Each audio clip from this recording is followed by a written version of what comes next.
নির্বাচন কমিশন অনেকটা সহজ করলো। ভোটার তালিকায় নাম তুলতে গ্রাহ্য সিএএ সার্টিফিকেট, অর্থাৎ নতুন করে যারা ভোটার তালিকায় নাম তুলতে আবেদন করবেন তারা নথি হিসেবে দিতে পারবেন সিএএ সার্টিফিকেট। নির্বাচন কমিশনের এই ঘোষণায় মতুয়া উদ্বাস্তুদের দুশ্চিন্তা এক ধাক্কায় অনেকটাই উধাও। এটা তো মহা খুশি, এর চেয়ে খুশি আর জীবনে আমার মনে হয় আর কিছু হয় না। একটা নাগরিকত্ব পাওয়া মানে সমস্ত গ্লানি থেকে মুক্ত হওয়া। এসআইআর আবহে অনেক আবেদনকারী পেয়েছেন নাগরিকত্বের সার্টিফিকেট।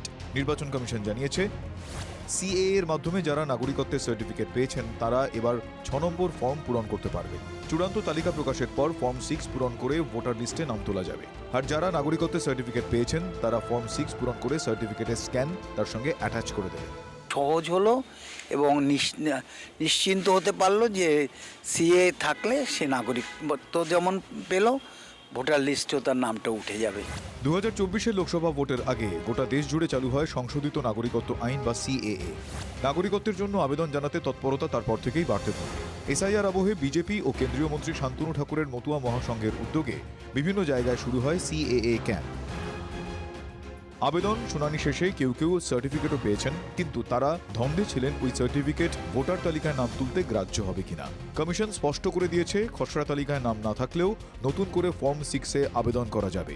এটা এই শ্রেণীর মানুষ, অর্থাৎ এই উদ্বাস্তু মতুয়া এবং সাধারণ যারা মানুষ রয়েছে হিন্দুরা, তাদের মানে পূর্ণ স্বাধীনতাটা এখন পেল। প্রায় 70,000 মানুষ ইয়েতে আবেদন করেছেন, তাদের সার্টিফিকেটও ইস্যু হচ্ছে এবং তাদের প্রত্যেকের ভোটার তালিকায় নাম থাকবে। বাংলাদেশি হিন্দু শরণার্থীদের জন্য একমাত্র বিজেপি রয়েছে এবং হিমালয়ের মতো। তৃণমূলের দাবি, কমিশন এমন সিদ্ধান্ত নিলেও মতুয়াদের বড় অংশ তো বিষ বাও জলে। এটা একটা খুঁড়োর কল। একদিকে 2014 সালের পরে যারা এসেছেন তারা এমনিতেই সিএ এর জন্য এলিজিবল হবেন না। বলা হচ্ছে যে যারা সিএ পেয়েছেন তারা 6 নম্বর ফর্ম ফিল আপ করতে হবে। তাদের তো 6 নম্বর ফর্মের প্রয়োজন নেই, তাদের তো নাম অলরেডি লিস্টে রয়েছে, তাদের নাম বাদ দিয়েছে নির্বাচন কমিশন। ভোটার তালিকায় নতুন নাম তুলতে লাগে 6 নম্বর ফর্ম। এবার সিএ এর মাধ্যমে যারা নাগরিকত্বের সার্টিফিকেট পেয়েছেন তারাও এবার 6 নম্বর ফর্ম পূরণ করতে পারবে। এর ফলে মতুয়াদের ভোটার তালিকায় নাম তোলার রাস্তাটা খানিকটা সহজ হয়ে গেল বলে অনেকেই মনে করছেন। দীপঙ্কর দাস, শ্রাবন্তী সাহার রিপোর্ট, টিভি9 বাংলা।